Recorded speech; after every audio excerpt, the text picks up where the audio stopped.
Welcome to the Hollywood Outsider, an award-winning weekly entertainment podcast. In this episode, we are discussing one topic. Normally, we discuss multiple ones, but this week it's just one topic, and it's the history of movie theaters. How have theaters changed over the years, both in facts and in our own experiences? Let's get on with the show.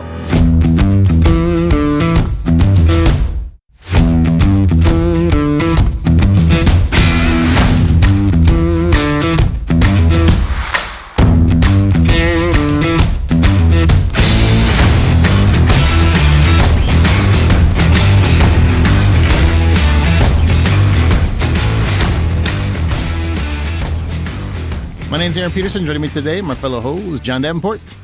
Hey, buddy. Hey, buddy. Hey, buddy. Troy Heinrichs. Hey, buddy. Hey, buddy. Hey, buddy. Well, how about a bloody buddy? Doctor, buddy. So the reason we're going to do this particular episode on the history of movie theaters is just because, well, one, news is still pretty light these days with, you know, the way that the strikes have been going. And yeah, they're ramping up and ending and being ratified and everything else, but we're still not getting a lot of news out. And I just thought it'd be interesting to take a look at where we are now versus where we were, where we started. And also just like how impactful that has been and how will Taylor Swift change it all? It's really what it boils down to. This is the roundabout way of you saying that this is all about Taylor Swift again? Always about Taylor Swift, isn't it? Well, she's changed football all of a sudden. That'll be over probably by the time you hear this, honestly. Let's be honest. She's writing her new album Offsides right now. That's what she's working on. That's the next one up. Sorry, Travis. It's the false start tour. Exactly. Track number 3, Never touchback. happened. No, but we're going to talk about, well, Taylor Swift. Look, I don't care who it is, all right? There's someone who has enough power, who's amassed enough power, however, to walk past the studio doors, not make a deal with them, and make a deal directly with the movie theaters. That's never been done in such a way.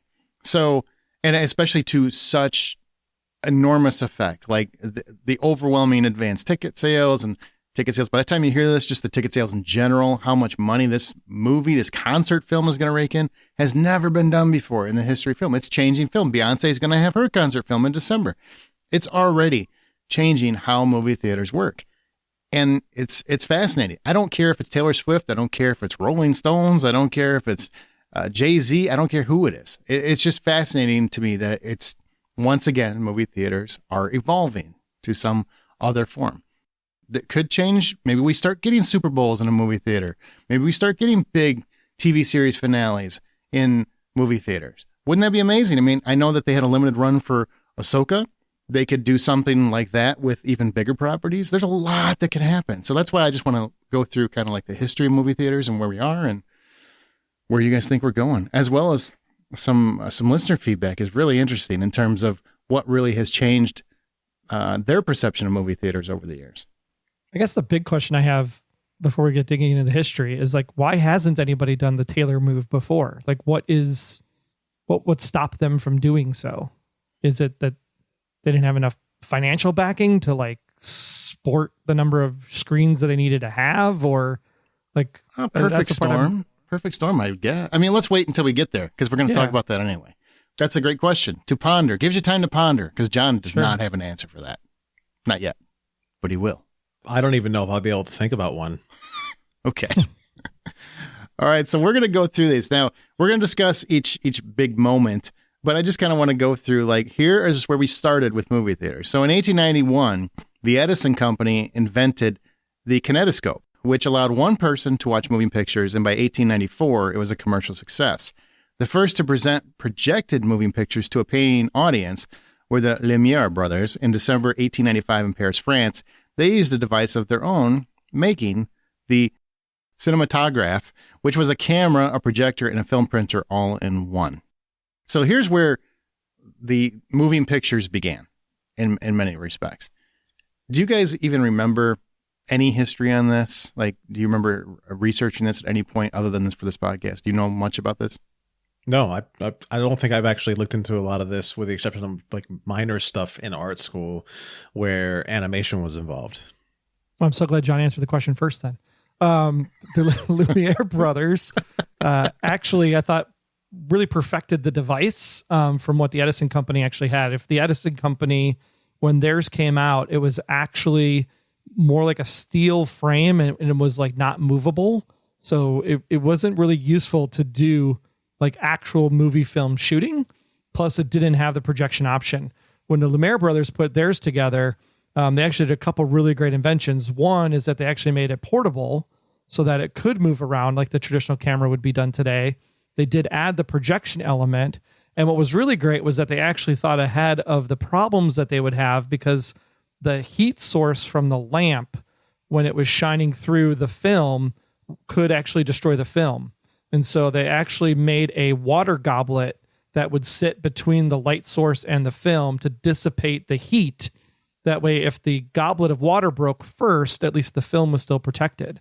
So they really made a lot of technological advancements with non-technological things in order to make what we have in modern cameras today. John, you couldn't bring that? Couldn't bring what? Silence is golden. Wow. Well, I hope people are listening for the first time and realizing that they could do better. You know? You could just go do better. All right. Well, moving on. Thanks, Troy. That's what I was looking for. That's the kind of facts I wanted. So Okay. Just Troy and I are going to do this from now on. The ability to add color to film was first presented to the public in 1909, but it was done by hand and was not widely used until 1932 when the introduction of the 3-color process was introduced. So the advancement of color, this is something that I think is fascinating because it changes how we even look at film. And they still use black and white a lot up until, the 50s and 60s. They would still intermittently use black and white. So color wasn't the standard, I would say, until probably the late 50s, early 60s, because black and white, cheaper, easier to process.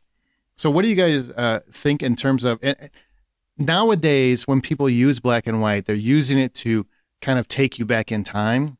And I don't know if that necessarily resonates so much with audiences today as it did 20 years ago, like with Schindler's List, where that really just changed how you saw a film. I don't know if that would work anymore. And it's kind of amazing how we've come that far to where, in the old days, they would actually still go to black and white because they preferred it. It was easier. They understood it was more economical. Now we do black and white and people are like, I don't want to see that. I want color. Unless you're watching a Kurosawa film and then you're like, absolutely want the black and white. Well, there's no new Kurosawa films. That's a problem that somebody should fix. How would they fix that? Let's go dig his freaking ass up and make this work again. How do they fix that? Someone could actually do a film in the style of Kurosawa. Like it was, they actually did it in a video game, the Ghost of Tsushima, where they actually had a whole Kurosawa way you could play the game in the black and white, and it was fantastic. Yeah, it was fantastic. It was so good. Chad Stahelski is doing that movie, and he's trying very, very hard to, I think, honor that style of film. So I don't know if he's going to try specifically that, but I think he's trying to make it authentically with Japanese spoken dialect and English subtitles. I don't know if that's going to fly with studios, but that's what I think he's trying to do. It would be amazing if he does, because the game was freaking awesome. It's a great story. Beautiful story. But yeah, the color concept I think is really interesting because you have to understand a little bit about art and you have to understand a little bit about how the human eye works. Most people would think in art, and our John would correct me if I'm wrong, but they would think that red and blue make purple and blue and yellow make green and all that stuff that we talk about. So they would think that you would use red, blue, and yellow as your primary colors, but the human eye doesn't see it that way. It's actually better to do red, blue, and green based on the gamma rays of the color and how that actually works with light waves. And so that's why the 3-color system was actually needed in order to make the color really work in film, because the human eye wouldn't be able to capture it the proper way without the 3 primary colors of the RGB. That's correct, because light combines color differently than pigment does. So the way you would assume that would work, because a lot of people work in pigment, it does not work the same in light. So that is correct. All right, let's move on to sound. So this is something that I have a special connection to recently. So sound was incorporated and finally delivered in the first full-length feature of The Jazz Singer in 1927. I think most people know that fact.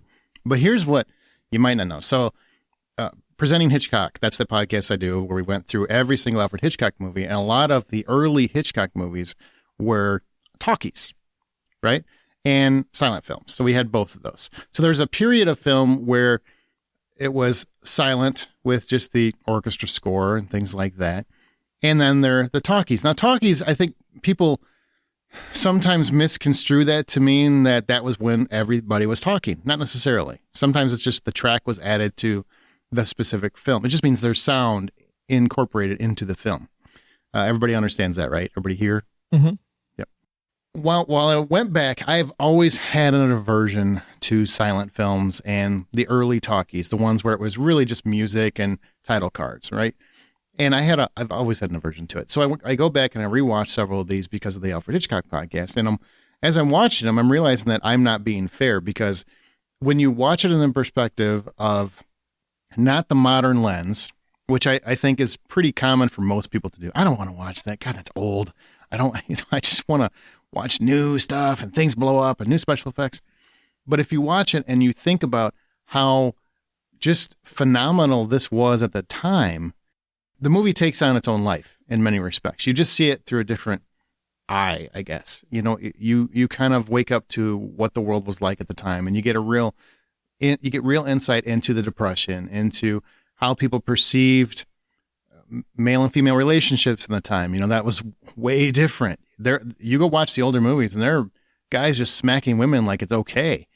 You know, it's just insane to me how obviously how things have changed, and that's good. You know, you get a good feeling of progress.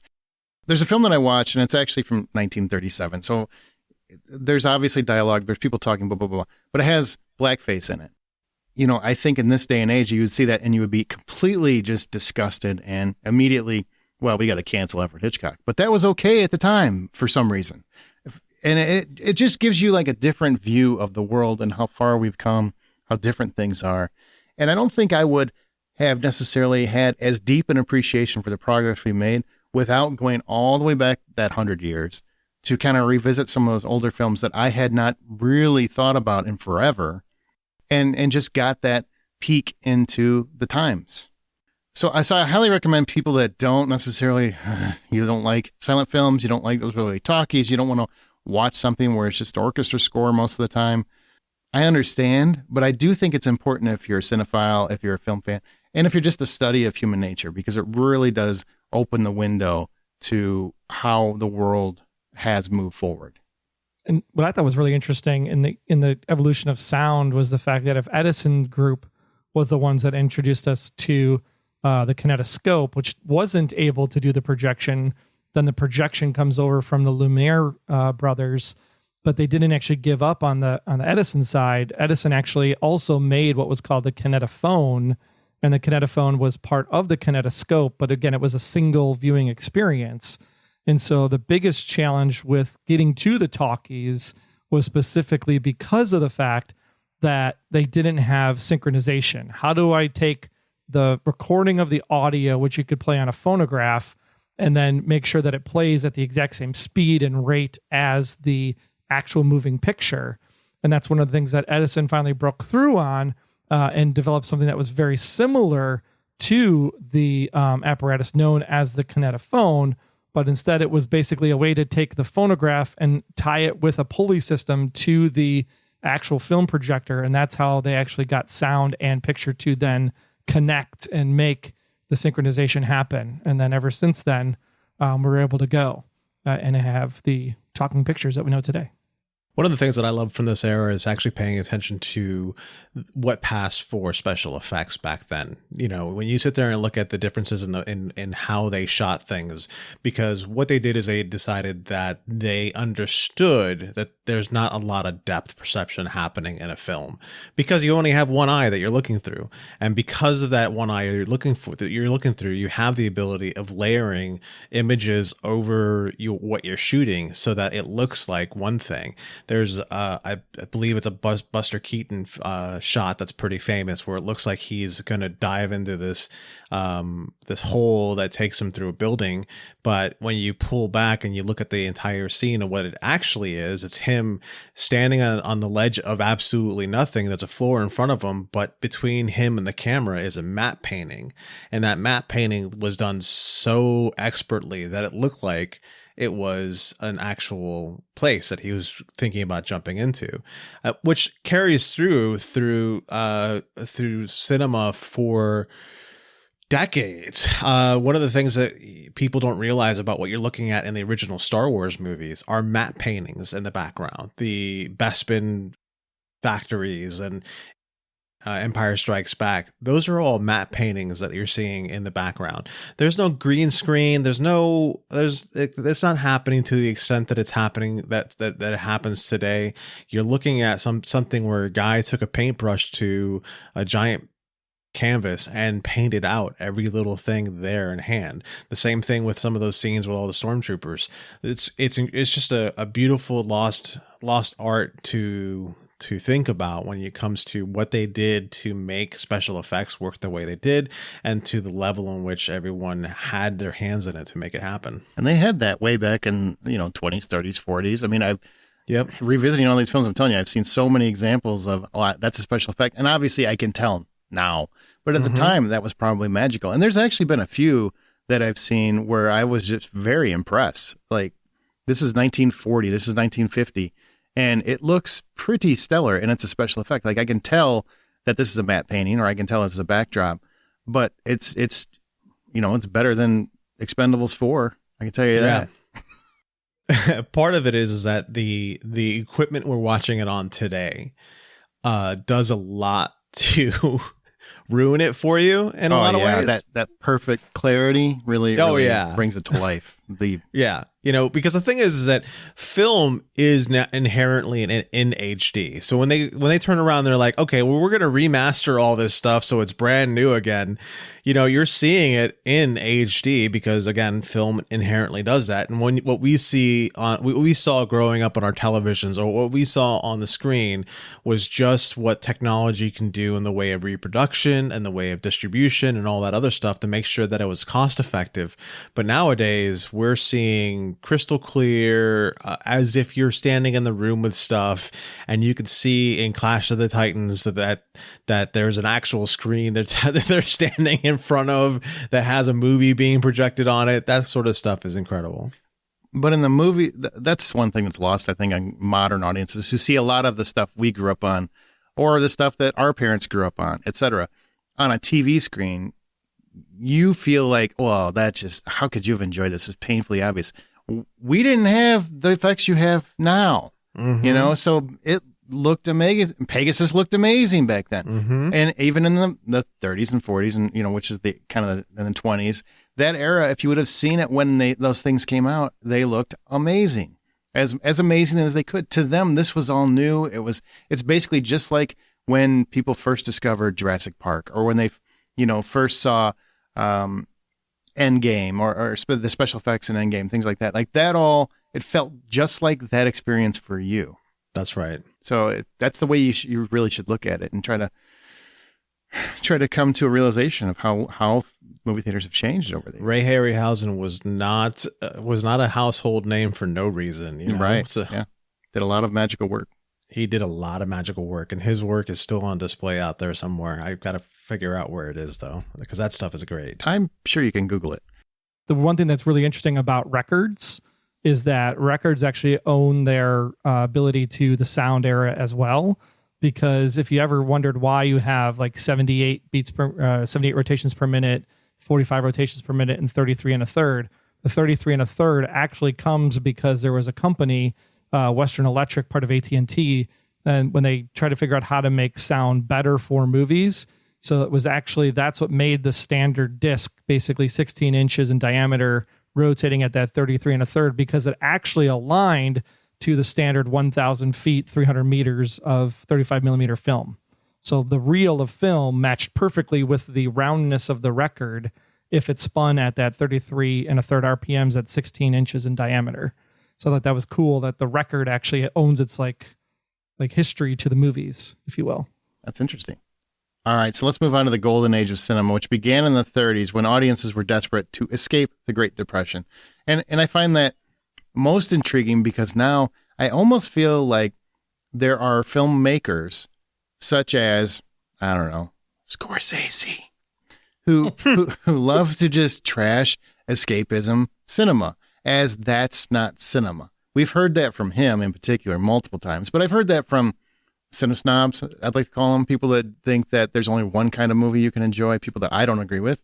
But hey, like whatever you like, that's fine. Just don't hate. Just don't be negative to other people that like other things. There's nothing wrong with it. There's nothing wrong with escapism cinema, and it has been cinema for over 100 years. So I just thought that was important to point out because movies have always been an attempt to escape reality. For me, for millions and millions of other people. Now, there is an art to many films. There is definitely a level of intellect built into certain kinds of films, but there are all kinds of films. And since the golden age of cinema, Scorsese, which was in the 30s around the Depression time, people have been going to the theater to escape the problems that they deal with on a regular basis. And if you look at the last 4 years, lots of problems. Of course, people are going to lean toward real escapism and not want to go back. They don't want to watch a documentary on COVID. You know, I don't think that makes them less intellectual or makes filmmakers weak or lazy. I think they're making things that people want to see. Whether you enjoy them, whoever you are, or not, remains to be seen. But that is what is happening. And I just thought I would mention this, and I think it's an interesting topic that don't we hear that a lot from people that feel more comfortable with a certain kind of film, that escapism is not real cinema? I mean, cinema to me is the definition of the technique of creating whatever art you use in order to, pass light through a camera, to capture it on film, to attach audio, to use different effects and techniques in order to make the film stand out and pop in the way it needs to do. So how I perceive the film has nothing to do with the art of the film creation. So escapism is a feeling, not an actual art form. So therefore it can be film. Wouldn't it be movies. The eye of the beholder, right? Exactly. It's all of it's wildly subjective. You've got somebody like Scorsese. Scorsese. Yeah, that's how you say it. It's much, much more ominous that way. Yeah, it really is. I mean, I just call him Marsco. We're buds. Yeah. Hashtag Marsco. Trademark. And we lost John. Sorry, John. Is that Marsco? Can we order a whole bunch of monogram jackets for him so that he can feel warm and fuzzy? To him. Yeah. That way, everybody that wants to tweet that he doesn't like about it, they could just hashtag Marsco. Yeah. Mm-hmm. Oh my God. Okay, so just like any other art form, cinema is subjective, and whatever the reason why people are enjoying it is what is the reason why they're going to the theater, right? So if you are somebody who's a quote unquote cinephile and you're going to these movies that are art pieces of art that are meant to be pieces of art, then you're escaping into that. But the people who don't find that easy, who want something more accessible, something that takes them for even further out there than what it is they're looking at, they're going to go to the more accessible artwork, right? They're going to go to books. They're going or they're going to go to comic books, or they're going to go to whatever it is that is out there that creates a story in which they can fall into and be in a wonderland of magic and heroes and whatever it is they want to do. Whenever I hear somebody say that cinema, the films today aren't cinema, or, cinema is only a certain kind of film, I just smile and nod and let them have their way, because apparently they have their thoughts. It's just like the same people who walk in the MoMA which is the Museum of Modern Art in New York, and sit there and say, this is what real artwork is. Things like a toilet that's been knocked over and somebody signs it and puts a couple other knickknacks on it. That's artwork because it's supposed to be triggering some sort of thought. You got a Pollock sitting on the wall that, though his color theory and color techniques are something to marvel at, to the common eye, it looks like it's just paint splatter on a canvas when, like he just threw paint up against a wall and it stuck, which is not the technique he used, but it doesn't really matter because overall people won't appreciate it the same as somebody else. So again, all subjective, but the people who seem to think that they have the ability of forcing their opinion on one another are the ones that just annoy me the most. Is that us? Wait, is that us? Did we form first?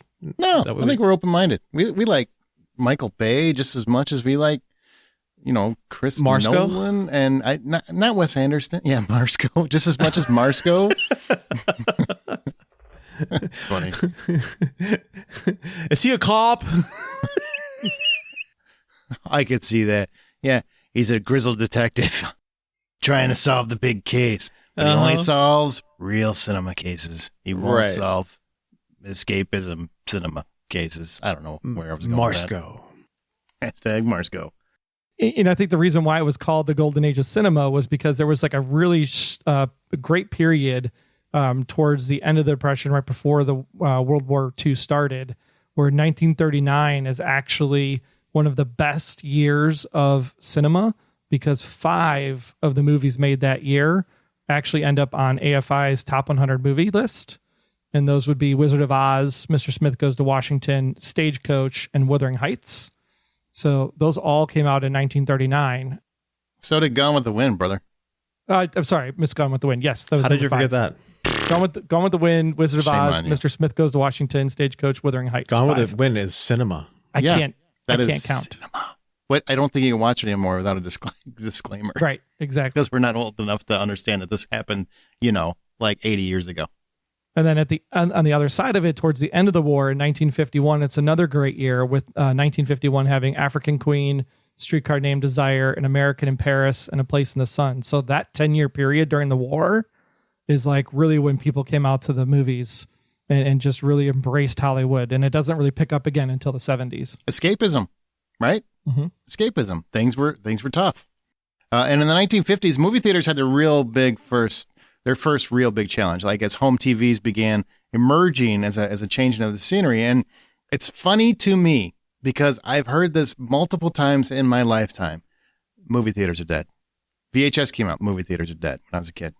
DVD came out, movie theaters are dead. We got cable. Cable really exploded. We got cable TV. We had sexy cable shows, like just all kinds of sexy cable shows. And Red Shoe Diaries. Movie theaters are dead. And then, of course, streaming. Movie theaters are dead. No matter what, I feel like those are people that just don't want to go to the movie theater. And that's fine. Hey, whatever you're happy with. But they seem to keep finding a way. Just like life, movie theaters find a way. It's amazing to me to think this has been going on since the 50s, where movie theaters have been basically declared as a dying format, where they just keep getting reinvented in different ways. And if you really think about it, you talk about escapism. The television in the 1950s, the biggest you could get was a 16-inch television. It took them almost 20 years to get it up to 25 inches. Can you imagine cramming your whole family around that?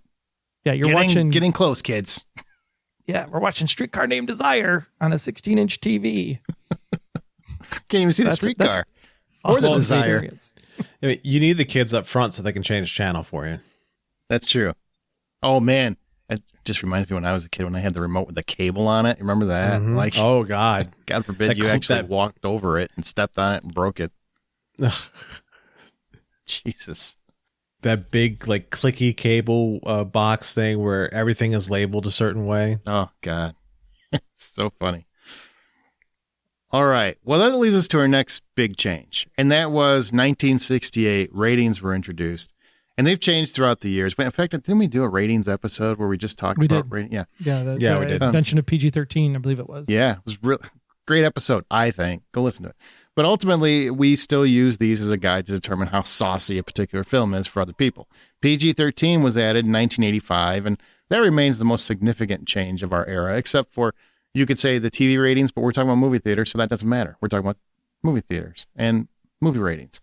So what do you think about that? Do you feel like in today's environment, we still need ratings, or do we just need to know what's in the movie? I mean, don't we actually...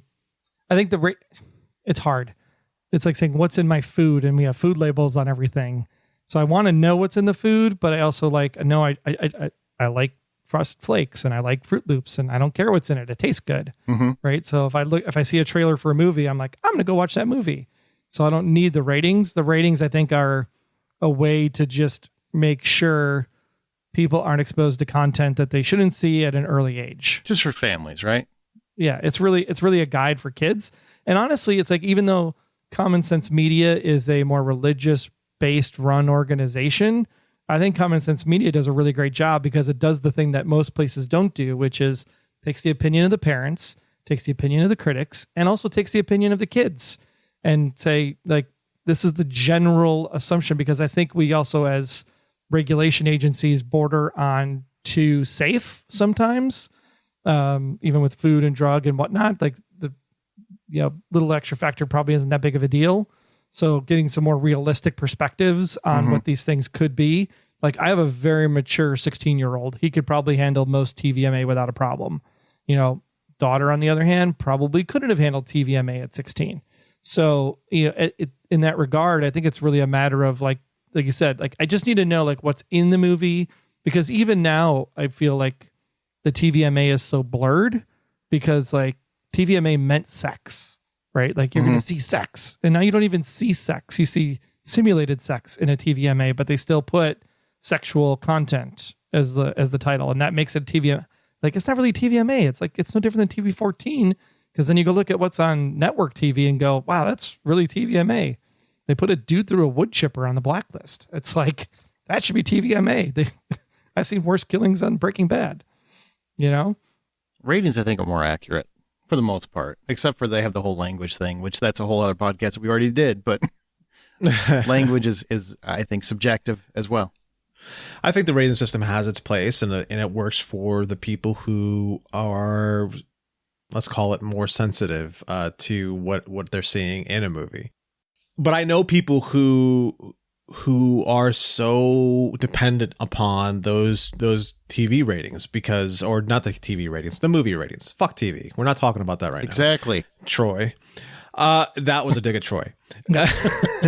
Fully accepted. Appreciate it.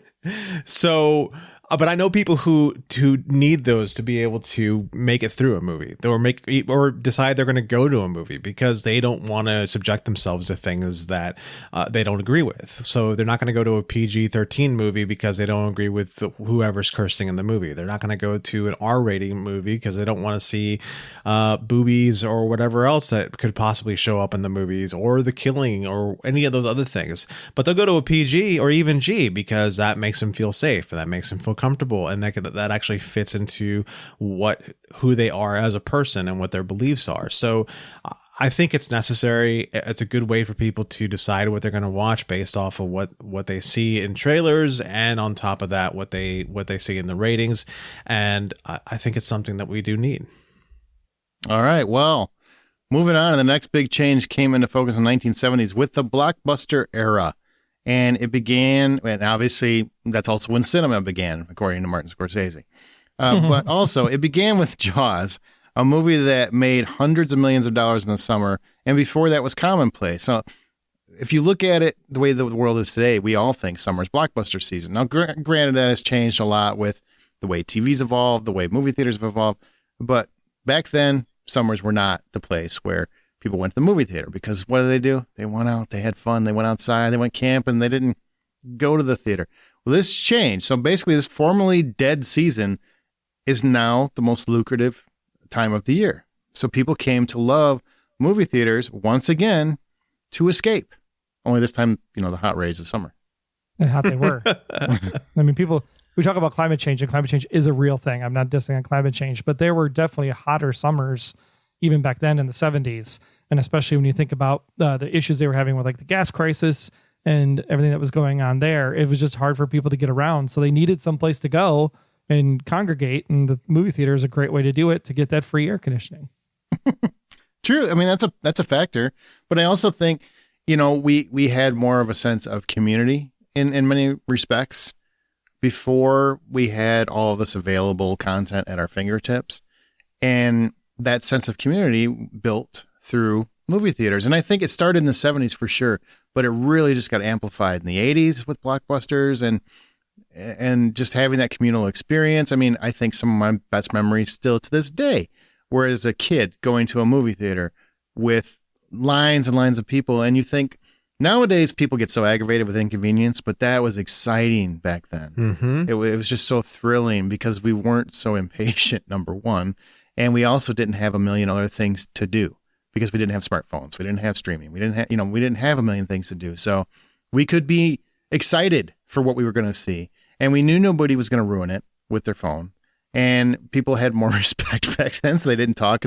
So all these factors, I think, just made for, from the 70s to the early 2000s, probably one of the, just the most exciting time I can imagine for movie theater experiences. Plus, it gave you the greatest canvas for movies, too, because, with 69 and the moon landing, you're now looking at, there's this whole space. What is space stuff? Let's make space stuff. And then we get things like, Battlestar, and we get Star Wars and Star Trek. And it's like, this is amazing time to be in movies because the imaginative boundary of where you can go has just shifted enormously because of the space race happening in the early 70s. Late 60s into early 70s. Wasn't that just a movie? I thought it was all faked. Yeah, that was all fake. I mean, it never happened. It was the test. It was the test for Star Wars. It was the screen test. We did a special effects test. We just got Neil Armstrong to come down and do a little. We just need a person in the shot, if you could. Right. All right, now say this. That's amazing. Does it bother either one of you that we still have this blockbuster era? It's still. We're going to talk about the mega blockbuster, but the fact that blockbusters came out and kind of changed how people go to the movies, does that bother you, or do you feel the same way I do, that was an exciting period of your life and it also was a communal experience? My best memories from going to the movies all happened in the 90s and the early 2000s, where it used to be a communal thing. Groups of friends would go to the movie theaters to go see things, and we would go stand in line, or we would go hang out at the movie theater because of whatever reason. I was just reminiscing with an old friend of mine, and she and I used to go to the movies all the time, and I remember every single moment of those trips to the movies were each and every one magical and fun because of the kind of experience we had. So I think these days we are robbed of that whole magic. It's just not the same thing as it used to be because everything is a problem. Yeah, I mean, blockbusters are amazing. I just wish today's age we didn't have to think in terms of hundreds of millions of dollars to make a blockbuster. Yeah. I mean, John and I talked about it a few weeks ago, right? With The Creator, only costing $80 million. That could be easily a summer blockbuster type movie in a heartbeat because of how awesome it was, and the effects and the story and everything, if it gets released in July. But it doesn't, it gets released in October and it's no longer a blockbuster. And it didn't do very well. Yeah, and I think it's just, again, it goes back to marketing at the end of the day. So a lot of things with marketing really decide whether or not something is going to become a blockbuster. I don't even think it has to be in the summer. I just think we have this preconceived notion that blockbusters only happen in the summer. And I think that's something that we need to change as part of the next evolution of movie theaters as we move into the 2020s and 2030s. I mean, I think it's been shown over and over. It just takes a property that people get excited about. Chapter 1, when that came out, it came out in September, and I think it was Labor Day weekend or first weekend after that. Something, I don't remember exactly. I think it was September 7th or something like that. But when that came out, movies around Labor Day always flop. They were like the Jason Statham of releases and stuff like that. That's just the way that it was. Transporter 8, shit like that. And then that came out and it just blew everybody away. Massive opening, people got excited. Chapter 2 came out, that did well too. You had Deadpool, which I think opened in February, and that did bonkers business. We've had massive blockbusters in March now. We're getting October. They've had massive, horror films for years in that. But so it happens all throughout the year now. It's not just a certain month. It just has to be a property that people get excited about. Right. And that's the trick. It's finding a property that people get excited about. And also, we've talked about it on the show, and I know a lot of people love to comment on Twitter and everywhere else, right? Whenever a new property is getting rebooted, that, oh God, Hollywood, they have no new ideas. And this isn't new. This has been said in every freaking message form since they invented message forms. Hollywood has no new ideas. They're just remaking the same stuff. But when new original stuff comes out and we don't go see it in the movie theater, what happens? It flops. And then you don't see much more of that thing. Which is why we need to get more of that thing to do the Taylor maneuver so that we can bypass the studios. Maybe that's the answer. I don't know. Okay, so streaming impacted theaters next, right? Beginning with YouTube on February 14th, Valentine's Day, 2005. And then Netflix on January 16th, 2007 was followed by numerous other services like Hulu and the rest of them. And we're all familiar with that trend. But as COVID has weakened and streaming has kept inching up on its pricing, movie theaters have continued on, even reinventing what that means with performers such as Taylor Swift and Beyonce making those moves to reinvigorate cinema in their own way. So once again, I come back to movie theaters are dead. They didn't. They came back. Now, they came pretty close to dying. I'm not going to lie. There was a period in 2020 where I thought movie theaters this might be it. We might be down to just, a couple hundred across the nation, and that didn't happen. And everybody loves to say, well, what saves cinema? It's been a lot of movies. It isn't one. It isn't Barbie. It isn't. The closest one I can say that saved cinema is probably Spider-Man No Way Home, because that one came out and proved that we can still make a ton of money with these movies. And then all the horror movies that have come out that still managed to make money during COVID, because horror fans don't care. We're obviously not scared. So I think we just keep going. People don't understand about movie theaters is that they only have the perspective of what a movie theater is today. Movie theaters used to be theaters. Like, they used to be actual theaters where you would see theatrical Broadway play musical type productions that then just added a screen to them so that you can see the movies displayed at the theater. Yeah, it can go either way that way. Right. And so movie theaters themselves didn't need to be saved because they're not movie theaters. They're exhibition houses. Oh my God. All right.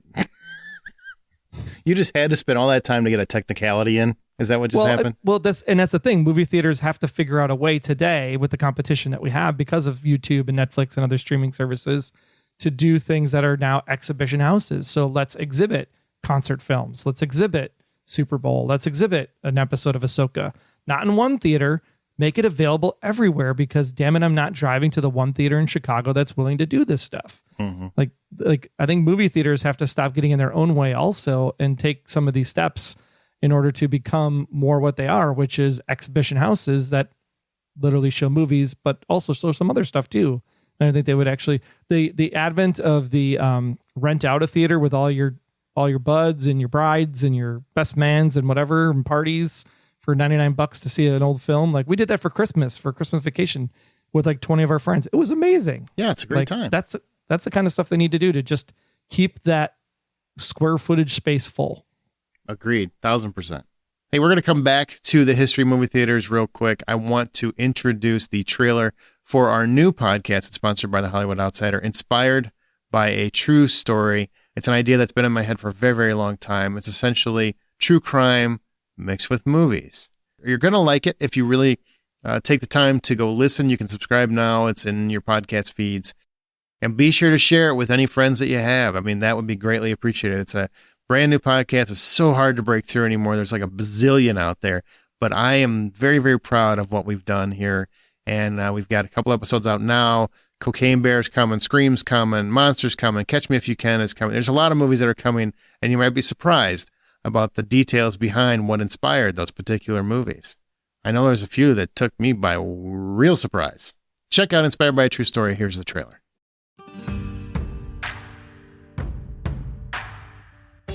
We all love true crime and the movies they inspire. But have you ever wondered how true that story actually is? Welcome to Inspired by a True Story, where every 2 weeks our award-winning podcast hosts and film critics discuss the genuine details that have inspired some of the most memorable true crime movies around. Each episode will break down the crime or crimes that inspired a very specific film, and then discuss how factual that film is, versus how much is simply Hollywood magic.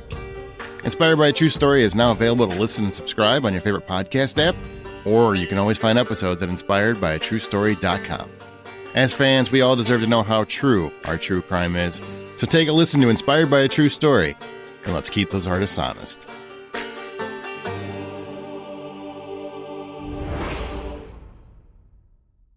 I know everyone is sick of hearing the name Taylor Swift. I get it. I mean, it's not her fault that she's as popular as she is, but I get it.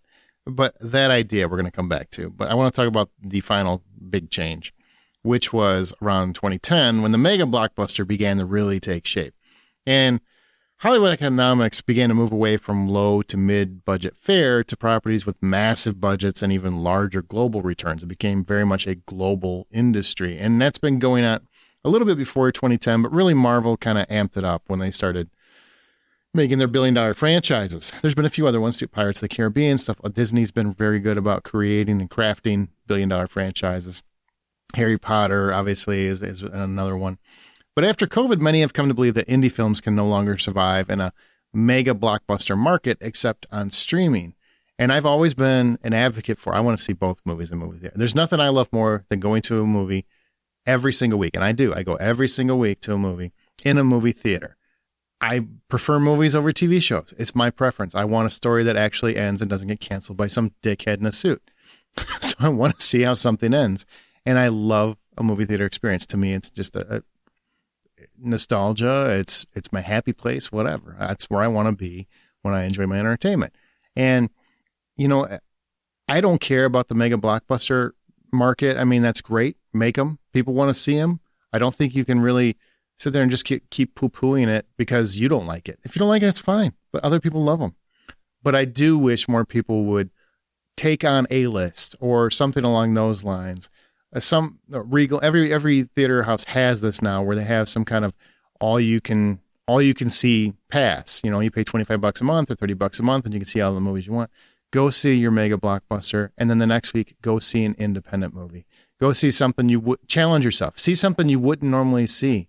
I wish more people would do that. I do think that is dying in many respects and being replaced by I stumbled upon it on streaming. What say you? I 100% agree with that point of view, as far as people aren't willing to go to the theater anymore unless they have some way of proving that they're going to have a good experience. They don't want to take the risk and then go see something that might not be to their liking. They don't want to take the risk to give up that time to something that they hear on the internet is bad.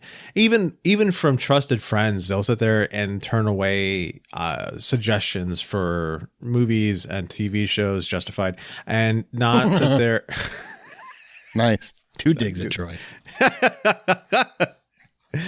But, you know, even for trusted friends, I've told the story before where I've had a conversation about a movie and I'm like, yeah, no, the movie was good. I really enjoyed it. There's a little wobbles here and there, but, you know, it's still overall a good sit. And the response would be like, well, I heard it was terrible from these strangers on the internet, so I think it's going to be terrible. No, I saw the movie. It's not terrible. If you know, it wobbles maybe, but it works. Oh no, it's terrible because these people on X or Twitter or whatever it is it's called these days all said it's terrible. You know, I've found my ability to trust these mass voices on the internet is lessening, because it's, you know, you hear stories these days about how things are movies and TV shows are being review bombed left and right. And so how can you trust the internet anymore? How can you trust that these voices on the internet are telling you the right story? You know, we're all too afraid to experience something for ourselves without that. And I think it's sad. My favorite is when people say that, well, you know, critics are all bought and paid for. I'm like, when? I've been waiting for my check for a long time. Man, I am about to be able to afford that newspaper I always wanted. Sweet. Great one. Right when they're in style. Right. You know, I think there was probably one last big change though too, which was probably in that 18 to 20 range of 2018 to 2020. That was both the introduction of Movie Pass and A-List and things of that nature, because it solved the problem that John was talking about taking a chance on a film. Sure. Like now I can go to 3 movies a week and I don't care what it is. I just want to make sure I'm getting my value out of the $25 a month I'm paying for A-List, or $23.99, whatever it is. Don't quote me. It's more than 20, less than 30. Which is still less than the original Movie Pass, which was $40. And it does depend on back in the day. It does depend on your market, so you wouldn't get it right all across the board anyway. But I think the big thing that's going to be the most interesting thing to watch is going to be the dissolution, I think is the right word, for the Paramount decree, which basically, if you remember back in the 40s, Paramount Pictures basically got sued and said you can't actually own movie theaters and show your own stuff in it because it'd be antitrust. Well, now they're saying that there's so many companies that the companies themselves could own their own movie theaters. So when you think about it, and it's funny because in that decree, it actually said that Paramount Pictures could not own exhibition houses. To go back to my point earlier. Oh, Jesus Christ. This is all to connect to that. I got it. But the big thing there is that what happens when Apple buys a movie theater, or Disney buys a movie theater, or Peacock or Comcast buys a movie theater? I think that's going to be very interesting to see how that would play out over the next 10 years, because I think that could be a major monumental shift, especially in how we're thinking about, could Taylor Swift buy movie theaters and just buy screens in order to say, like, I'm going to buy as many screens as I possibly can to show my stuff. Right. I think that's a very interesting concept that the Paramount dissolution basically allowed happen, is we can buy and own whatever we want now, which is interesting. Hold on. I got a really good Tim Cook impression right now. Ready? Mm-hmm. Welcome to the Apple movie theater, the movie theater that's going to bring you the best, the very best of every experience. Apple is going to introduce the one thing that's going to make these movies the better than any other movie theater is going to be able to do this. It's popcorn. Oh, what? Because it's not popcorn we've had before. We've taken the time to learn and how to make popcorn even better than the rest of everybody else. Right. I know that was a concern since that was dissolved. Well, it takes time, and they're coming out of the pandemic still. I don't think they're going to do that, though. They have to consistently benefit from it in order to do it. Now, I could see someone of maybe Google or Apple size do something like that, because they have money to just blow. Like, it's gone. Right. Disney has a lot of money, but they don't have Apple money. You know, Warner Brothers has a lot of money. They don't have Apple money. So I don't think it's necessarily going to happen. Here's where the straw hits the camel's back, because there's conversations that Disney is looking at selling off ABC. So you take the cash influx from selling off your TV arm of your business so you can focus on the movie part of your business, and then you take that and purchase a bunch of movie theaters with that influx of cash. I mean, it's a conspiracy theory, I know, but...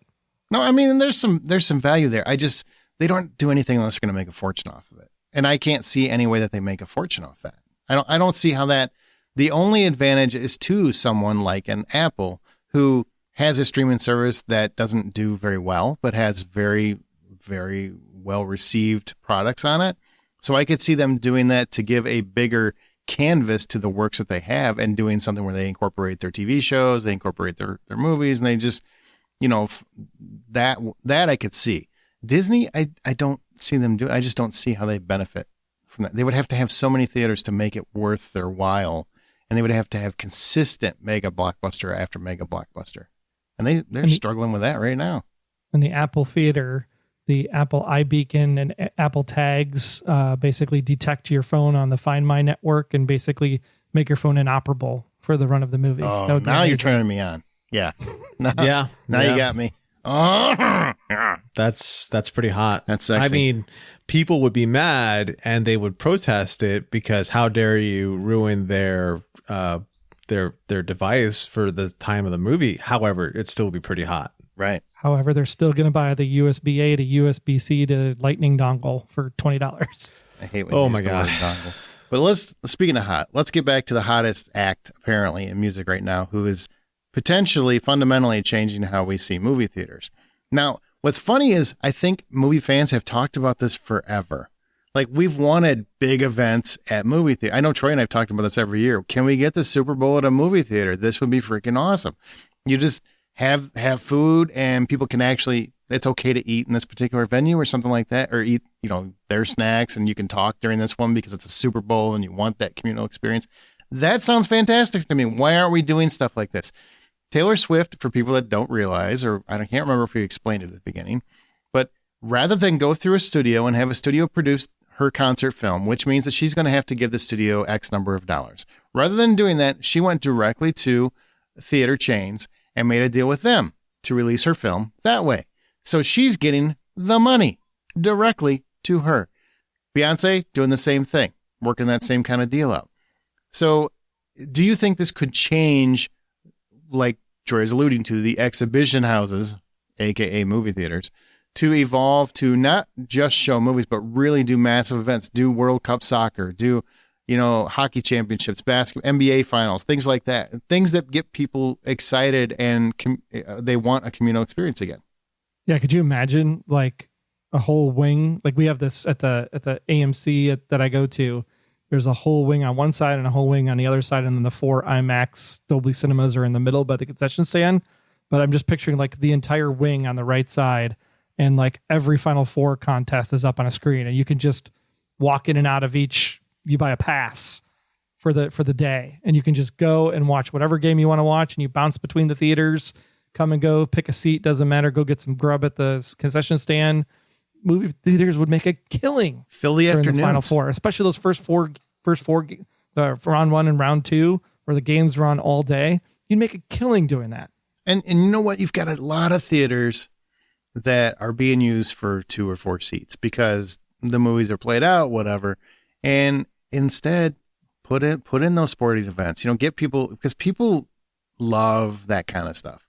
And it's not just sporting events. There's a lot of different things they could do. And I just love the innovativeness that she showed. She wasn't going to waste time going, and maybe this was her like supporting the strike movement, or maybe that's why she was going to bypass the studios. Like, I'm not going to go do that because then I'm kind of shortchanging someone else. Maybe, I don't know. I don't know her personal intent.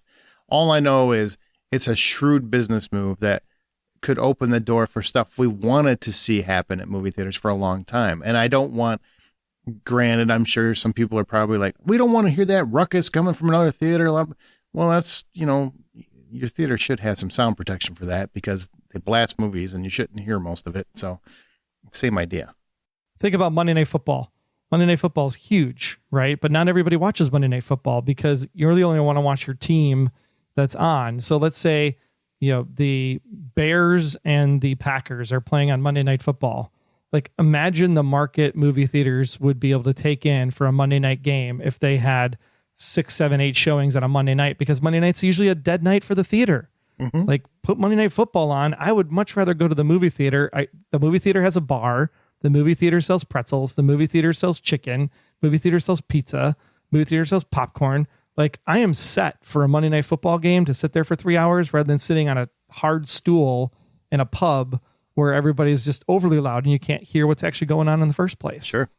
I've often talked about the theater that I love the most around here, which is a sit down and eat kind of theater. And I think about the idea of showing these sorts of events at that theater and how they have a wait staff. They take your order. You can go and order whatever you want, a candy, an actual burger that tastes like it was done by a really good chef and not some kid behind the counter who has a runny nose, stuff like that. That is just pretty impressive in the way of what they can do.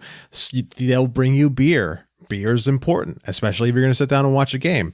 They'll bring you wine. For some people, that's important too. They'll bring you mixed drinks. All that is a great way for these theaters to evolve into being able to serve a certain group of people in which they're going to the theater to see games. That would be great. If they're going to the theater to see television shows, okay, so you're back in the movie realm where you don't really want to interrupt in the middle of the theater. But if you're showing a couple episodes of a television show back to back, that would be like the last 3 episodes of Ahsoka. That would be pretty cool as far as an experience is concerned. And I'm sure a lot of people would enjoy that. There's a lot of things that theaters can do that would be able to help them evolve into being able to serve more people. But what I think the most important aspect is to improve upon concessions so that A, they're making more money off of their concessions by delivering better quality, and B, having more options.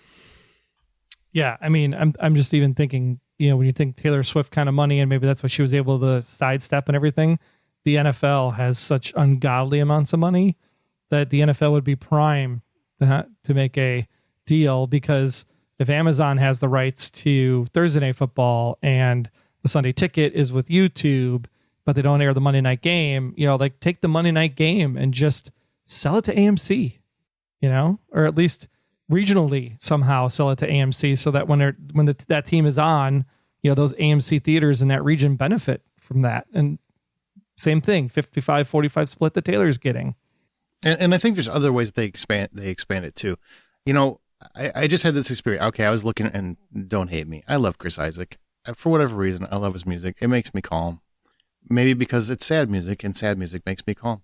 But I was looking at getting concert tickets, and they were like $180 for ticket. I'm like, look, I like you, Chris Isaak. I do not like you $400 worth on a holiday weekend or whatever it was. $800 minimum to start to go see U2 at the Sphere. Right. Isn't that insane? Insane. So think of concert. There's so many people that would love to see those shows, and they can't, like Taylor Swift, right? So now they get to see her big concert. Do the same kind of thing, but do it more like live. So you get to have the experience. Okay, they're playing in Chicago. Well, all those suburbs necessarily can't make it out. So you do, you're ended up watching the screen from the frickin' stadium anyway. So I'm sure they're going to say, like, you can't do it in the certain areas where they're performing, because that would necessarily, that would kind of cancel each other out, right? They want to make money from selling out a tour. But have theaters in very rural areas or something like that, or just the outskirts, or all across the rest of the country, that can actually see that concert live. Or a comedian stand-up like Dave Chappelle. You can see him at the movie theater. You can see his show, and you're getting part of that live experience to some degree. I think that would be like exciting, innovative ways to kind of evolve movie theater. And don't get me wrong, I still want movies, most predominantly. I'm just saying that there are other avenues that they can go to create excitement about going to the movie theater. And I think by doing stuff like that, it reinvigorates people to go back to the movie theater that have become kind of taken aback from it. They don't like it. It's too expensive, blah, blah, blah, blah. I'm like, well, it's too expensive, but I get you're getting a bunch of content, but you're paying $150 a month in streaming services at this point. Yeah, and the fact that we have YouTube channels where the production quality of YouTube shows is so high quality, and the technology used to stream those shows is relatively inexpensive. There's no reason why. Tina Fey and Amy Poehler were recently here in Chicago, and they did, I think it was 3 shows over the weekend, and that was it, 3 shows. Manny Patinkin was in Chicago on October 12th, and then on Saturday night. The Saturday show completely sold out. I got tickets to the Thursday show at the last minute and was able to get like the upper 2 corner seats for the Manny Patinkin show. It's Manny freaking Patinkin. Behind a post. Right? Why isn't this being like simulcasted? Like, that's the thing. We always talked about simulcasting on this channel and simulcasting on that. Let's simulcast this stuff into the movie theaters, because people can't get a ticket because it's only 2 nights. I'm relating this all to an experience I had way back in the 90s. I went to go see Korn and Rob Zombie and one other band in a stadium, and it was a free ticket that I got to go on to because a buddy of mine just happened to get tickets for the company that he was working for, and he says, "You want to come?" And I'm like, "Yeah, sure, I'll go." A free ticket to go see Korn at the time in the 90s. I really liked Korn, so I go. And we discovered that we had seats in a box seat area. So we had box seats. We were away from the crowd. We could still see the stage pretty well, but we also had our own private television to see what was going on directly on stage. And my God, if it wasn't one of the best shows I've ever been to, just because of the amount of comfort it was and how fun it was, and we didn't have to deal with any sort of bullshit for being on the floor. It was just being able to enjoy the live experience on the screen, but also look over and see it there in front of us. I can totally see simulcast and being able to go to a theater and enjoying that so much more than going to an actual concert. So what were your personal biggest changes in regards to movie theaters? Like what movies or experiences changed your perception of theaters? You know what I'm saying? Like in terms of... Oh, yeah. I mean, it was very, very easily the day that I was able to walk into the movie theater and actually leave the movie theater with my shoes still on my feet and not stuck to the floor, because we like moved to carpeting instead of concrete, because people would just spill their drinks and gum. That was the biggest thing for you? Oh my God. There was one theater that was like a budget theater, and it was so like, I loved going there because it was $4 for a movie, but the cleanliness of it was just so bad. And it got to a point where you couldn't even clean it up anymore. So you literally was like walking to your seat, and it's like, it was so nasty. And even now people are still nasty with whatever happens in those chairs. But the biggest thing I think is just comfortability. Like Arjan was saying, is really at the end of the day, like being able to have these like reclining chairs, sit back, relax, kind of like some people even bring blankets to the theaters now. It just let me feel like I'm at home for the next 2 hours and enjoy myself. And that's why I would go to the movie theater now, because it's a bigger screen, it's a better audio experience. And I think audio is really the big thing. I remember the first time DTS came out and THX and all these sound formats. And then when Dolby Cinema hit it was like, man, and Rogue One, when those AT-AT walkers walk across the beach from one side to the other, and did it not just shake my right side of my butt cheek to my left side of my butt cheek, I was like, this is amazing. I thought it was funny. I think the first time I went to a Dolby Cinema sound experience was with you, Troy, to see A Quiet Place. Oh, yeah. They didn't have theaters in my area that had it. And which is funny, because you'd think, well, how amazing could that be? The movie's silent. It's not. There's a lot of others, but it just amplified the silence. And it was just amazing to hear how pitch perfect all the sounds were. And then going to see a 4DX movie where it's basically a theme park ride, where you're so like just between sound and those kinds of innovations, I think have really just, it's not something I need every time, but I love that they're there when I want them. Mm-hmm. That's the way that for me, the big thing was the switch to stadium seating. You know, before it used to be, if you got a certain spot, you'd be able to see the screen, sure, but you'd always have somebody's head in front of you also. But when we switched over to stadium seating, that's when movie theaters really changed the most for me. I remember when we got a Movie Co in Fort Lauderdale, that Movie Co was my favorite place to go, just because of all the stadium seating and how comfortable it was, and it was just great. And then from there, it was the recliner systems when those started becoming a thing, which was, I think, the last 5 years, recliners started becoming a thing. And again, going back to my appreciation for the concession stands when it comes to the restaurant idea of mixing a theater and a restaurant together. I love that. I just do. And I know Aaron hates it, but I love it because... Yeah, I'm not a fan. I don't dislike it. It's just not the way I want to... Clang, clang. It's not the way I want to enjoy a movie. We actually had a movie theater that solved the front row problem open up here in the suburbs of Chicago. What's the front row problem? The front row problem is that you sit in the front row and you have to like look straight up into the sky. Oh, they're too close. And you literally look like a Pez dispenser because your neck is so far back. So they actually put sofa beds in the front row so that you could lay down, and that way you're not like craning your neck up like a Pez dispenser. So now you can actually see the movie. And it was actually great because they actually fill all of those now because they're sofa beds. I'm sure they do. Basic Instinct would have sold out. Right. My theater that I go to, my favorite places to sit are in the first to second row because that's the most immersive seats in the place. And you're not running into the problem of people being in front of you because, again, stadium seating. But if you want an immersive movie experience where you practically have to turn your head, but you're comfortable at the same time, I actually like being in those rows at that theater. But if I go to a normal theater, I would not want anything to do with those. Yeah, I'm third row stadium seating. I'll take the handicap seats if they're not being occupied. And then I have to sit by. I'm kidding. So I want to like kind of segue. I'm tying it into what some of the listeners commented. Well, actually, I would say reserve seating. Now that you mentioned that, Aaron, reserve seating is the thing that's really the thing that really changed for me because I was talking. I'm trying to get to reserve seating, and you're cutting me off before I get there. So give me a minute, and I'll get there. It sucks, doesn't Damn it? it, yes. It just sucks. It Yes. sucks when he does that. You're in the middle of I'm a good ass thought, and you're like, I'm gonna totally get there, and then here comes Troy, just clapping his fucking big ass feet into the whole damn thing. Breathe. Let me finish. So Jason West, we had asked people what they thought about changing, evolving movie experiences, And Jason West was talking about how he saw Top Gun Maverick a couple weeks after release. There's 7 people in the theater. Fast X after 2 weeks. 5 other people. They said it wasn't the prices either. Tickets were $5 on Tuesday before 6, unlimited popcorn and 2 large pots for $20. I think they screwed up when they started reserve seating. I think the future of theaters is less seats, more comfortable seating, and maybe full service food.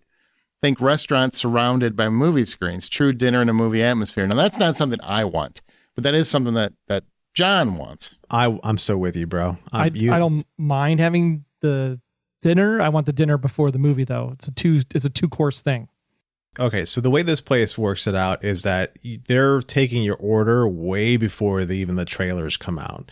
Your food is been delivered to you usually by the time the first trailer comes out. You don't see a waiter anymore when the movie starts.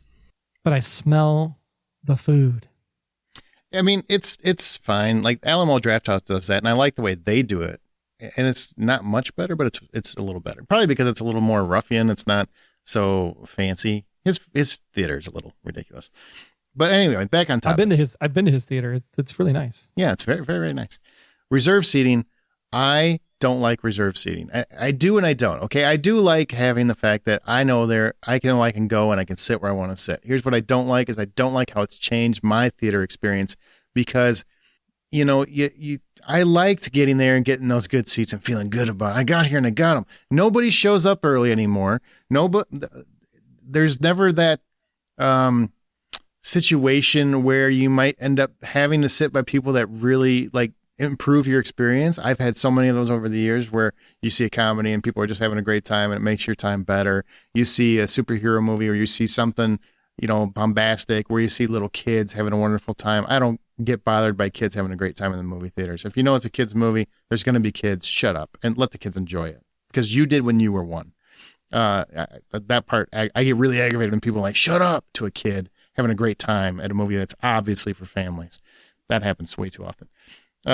Things like that. Like there's just those kinds of things I miss. I just miss waiting in line, that communal experience, all of that. And reserve seating killed all of it. I do get the pluses, and I'm not going to say I don't love some aspects of that, but I miss the community feeling that we used to have. I think we still have the community feel. I think the people that are diehard cinema people that book those seats and reserve seating are the diehards. They know these center seats are important. AMC knew it was so important that they even charged $1 more for them for a limited time, and then changed their mind. They decide. I think that what is interesting about reserve seating is the people that don't understand the concept of reserve seating. So I know that there was a If you tell me I don't understand the concept of reserve seating, I'm going to punch you through the microphone. There are people that will sit in your seats, and there was actually a big news story about a gentleman who basically came up and asked a couple to move from the seats because he had those reserved seats. And then the guy beat him down, and then there was a whole manhunt to go find him because he didn't understand that reserved seating is reserved seating. I like reserved seating because, one, I'm an AMC A-lister. I know the procedures. I know the timing. I know that it's 25 minutes before the movie starts. I know I have to skip Nicole because I'm so freaking tired of seeing Nicole on screen. And the best thing about reserved seating is that I can buy 4 tickets for the 2 seats that I want. And then when you book the 2 on either side, you cancel right before the show, and then nobody sits next to you. Yeah, I don't mind people sitting next to me. It doesn't bother me. Like, that's something other people get bothered by. I don't. If there's a packed audience is my perfect movie. I love it. I absolutely love it. Even though you're going to get people on their cell phones, you're going to get people talking. Sometimes that happens. My God, learn to enjoy the movie sometimes. Sometimes I think people get too focused on that. Don't get me wrong. I get it's frustrating. But there are times where, if you get an audience that's packed, usually they will shut those sons of bitches up. They will tell them to put their phones away. Like when you have a packed audience, that stuff doesn't fly because a whole crowd of people are behind you. They want them to knock that shit off too. And I love that experience. I'll never, ever not love that experience. This was Jason, right? Jason, like Yeah. I agree with you. We can do something better to make the seats more comfortable and all that other stuff. The number one thing I think we can do is literally make the, not even big, like TV tray. Think like a TV tray width, right? You're sitting at the TV and it's, horizontal, like that size of a TV tray. Just put that, you have 2 seats, TV tray, 2 seats, TV tray, 2 seats, TV tray. Because then you have that space to put your purse or your coat or whatever. Like that's the thing there's nowhere to put your crap that you bring into the Bring theater. less crap. It's wintertime in Chicago. It's cold. Put it on your downtown. lap. Jesus, you're making this very complicated. I sweat during the movie. It's 2.5 hours. I I'm don't hot. care. There are some places that actually have TV trays that I've been to that aren't my fancy theater. Sean Coates said, luxury cinemas. 10 years ago, I used to work for Sinopolis Luxury Cinemas. At the time, they were one of the first cinema chains that did the dinner and movie concept, where waitstaff would bring you food as you'd watch the movie. The theaters had recliner seats with little swivel trays for your food along with, and a call button to summon waitstaff. Jesus Christ. Not sure if this concept is caught on elsewhere, but here in California, they're everywhere. That's too bad. Yes, that is caught on for most of the country. Actually, I have a CMX now in Chicago, John. Very nice. Those CMXs I have are not pretty I have cool. not gone there yet because I'm an A-list subscriber. Yeah, that's fair also. I haven't been back to the CMX in a while. But it is nice. All right, Kyle Nolan, I want to mention this. So he says one big change for me was 3D. Never saw anything in the theater back in the red blue glasses days. Don't remember the first modern 3D movie I saw, but seeing How to Train Your Dragon in 3D IMAX while away on vacation was amazing. Another major change is the A-list, which we talked about. So 3D, I'm just curious. I know, Troy, you love Pixar animated. Do you see them in 3D when you go? Like, has the 3D change for you at any point how you see movie theaters? The 3D to me is about, so the gimmick of the red blue glasses era was like, oh my God, stuff's coming at me in my face and jumping 3D. out of the screen. Ah! Yeah, You know? I remember. Yeah. 3D is best done when it's depth of field, so it feels like stuff is farther away. The first time you saw the Starship Enterprise in a 3D movie go to warp speed and go away from you and actually look like it went away from you, that was cool. Gravity in 3D. Gravity in 3D. Terrified Oh my God. the crap out of me. I'm never going to go to space ever again because of Gravity in 3D. One, I'm because never going to go to space ever again. Ever again. never. I've been to space in my dreams. Not even going to go to space in my dreams because Gravity scared the piss out of me because the 3D was so realistic feeling with the whole parachute sequence, and it was like back and forth, and like I think where you can get depth of field in a good Pixar movie, like not Pixar because How to Train Your Dragon's DreamWorks, but things like that where you have expansive, Moana in 3D was fabulous, right? Toy Story 3 in 3D with the claw coming in the fire, fabulous, right? There's certain movies that lend itself to that aspect, but not everything has to be 3D, Kyle, just for the record. No, not everything has to be 3D, and I'm glad that 3D is phasing out a little bit. It's not as big of a deal as it used to be. Mark Andrews says the best thing was phasing out those ridiculous midnight preview screenings and just making them after 3 p.m. on a Thursday before the release date. Ridiculous. They would think that people would want to shell out money for that. I mean, We sure, did, though. we totally did. You dirty son of a bitch. Just Yeah. to even say those words, that you phasing out preview screenings was cool. Shame on you. I've got so many things to say, and I could be the asshole and just be like, they had to phase them out because somebody shut up a movie theater. That's the only reason they phased them out. But I won't. You know what I'll say? I'll tell you this. I had so many fantastic experiences going to midnight show. I went and saw Grindhouse at a midnight showing. One of the best experiences of my fucking life. Saw Pirates of the Caribbean with my daughter, and there were people dressed like pirates at a midnight show. Took her out of school. Shouldn't have, but I did it. And she had a great freaking time, and she's going to remember that the rest of her life.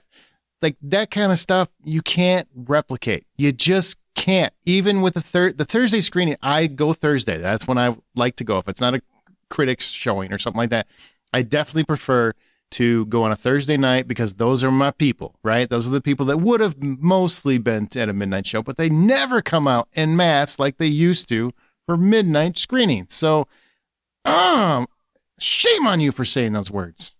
I'm so mad at you right now. Return of the King at midnight, Two Towers at midnight, still went to work afterwards. Oh, yeah. Jesus. Those are the days, right? It was better than going to work with a hangover. Yeah, rolling in at 4 a.m., going like, that's the greatest thing I ever saw. I gotta be up 3 hours. Jesus Christ. But it was awesome and totally worth it. What was I thinking? You were thinking of hanging out with your friends and having the best time you ever had. That's what you were thinking. Yeah, because everybody that was there was your friend. That's true. That's what it felt like. I can't remember a single midnight showing at all. So Wow. best time of my life. Yeah, I guess. Dark Knight, I remember that. I very specifically remember these far more than I remember a lot of other movie screenings, just because those were packed with people who loved these things just as much as you did.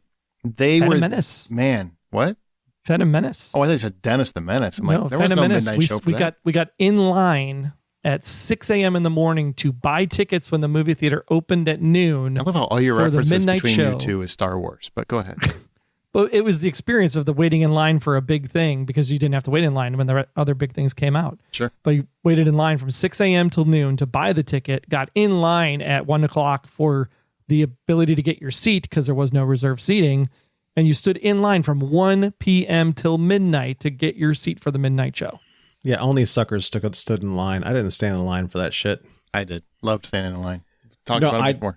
Loved it. I didn't stand in line for that shit because I knew people at the movie theater. I just walked right up, got what I wanted, and bypassed the line entirely. And this You is missed why all your the bitch friends. ass has to go to the fancy freaking movie theater, because you've been spoiled your whole life. The rest of us had to work for this Spoiled? shit. That's not spoiled. I earned those relationships fair and fucking square. There are people that were in that Phantom Menace line that I am still friends with today. I'm telling you, every year when I go to South by, the reason why, big reason why it's my favorite festival. Oh, here we go with the South by story. Here just we listen, bitch. go. Oh, You now I wait in have line to listen. it doesn't matter who you are. Everyone has to wait in line. Everyone except the stars of the movie. But everyone else, I don't care if you're press, I don't care if you're VIP, whatever. You still have to wait outside until those doors open. And during that time, you have to have conversations with fellow film fans, just like the old days that I grew up with. And those are the best lines you're ever going to wait in your entire life, because you're there for the same thing, because you love movies. And I don't know what better experience there is. This sounds a lot like cocaine. It feels like cocaine. And speaking of, it's time to end this podcast. So thank you for everybody for listening. Remember, you can share your thoughts on this episode or anything else in our Facebook group, The Hollywood Outsider. You can find us on social media, whatever you want to do. Please rate and subscribe on your preferred podcast app if you like this show. If you don't like it, don't do that, because we don't want negative reviews. That sucks. And thank you, John and Troy, for joining me on this trip down memory lane. I hope everybody learned something. I know we did by researching this. The ones of us that researched it. What's that? Exactly. Thanks, guys. All right. And remember, the next time you head to a movie theater to see whatever it is that you want to see, buy popcorn. I didn't mention the couch, because this is all about movie theater. Exactly. I was going to say, like, don't say the couch. This is a movie theater. I was episode. right there. I'm like, I remember when I expanded that and it broke my heart, but I don't have to for this one. Buy popcorn. It broke your heart a little bit. You were never the same. I died inside. Or pretzel sticks, or chicken wings, or whatever else. Ices. Root beer Burgers. floats. What's your standard whenever you go to a movie theater? We get a pizza, popcorn, and a pop. What do you get? That's so much food. That is a lot. It's of usually food. dinner for us. Like, that's our dinner. I usually get Twizzlers or Reese's Pieces, and then not a pop. I do the sparkling waters that have the Ahas. Oh, Jesus Christ. You're way too fancy for me. No, That's not fancy. It's just not soda. It just sounds fancy. Kids Pack is the best deal in the house. Popcorn, drink, and a fruit snack for $8. I don't understand. Always taking like the cheapest deal you can find. Maybe that's how you have like a life savings. Here's why you buy the Kids Pack. Because the Kids Pack comes in a box. And then you can take your popcorn and you can pour it into the box and pour all the butter and salt on it that you want and shake it up the way it's supposed to be done, not just the friggin' top layer of the giant large popcorn. Go with me. I'll show you how you can do this without having to do that nasty straw gimmick. And you just got to get it down. I go with somebody who he goes and says, okay, I want a large popcorn. They say, great. And they start filling it up. He's like, oh, whoa, one scoop. And they go, okay. They hand him to this popcorn with one scoop. He runs over to the butter machine, loads it up with butter. He runs back. He goes, okay, another couple of scoops. And then, yeah, he goes back and forth like that the entire way. Okay, that guy's an asshole. So is this That's why is this the same guy that is okay looking at his phone during the movie? Yeah, I can't comment on that anymore. God damn it! I There's also can't why see the a movie butter- with him ever. Just so you know, The butter I can't. should be at the counter and not someplace else. Slows the whole process down. Well, I just don't understand why you need that much butter, but that's just me. Yeah. Although It's he not picks, butter, by the way. yeah, it's not butter; it's just oil. I can't believe it's seen as butter. It's butter if you went to the ArcLight, which doesn't exist anymore. Okay, we got to go. Bye.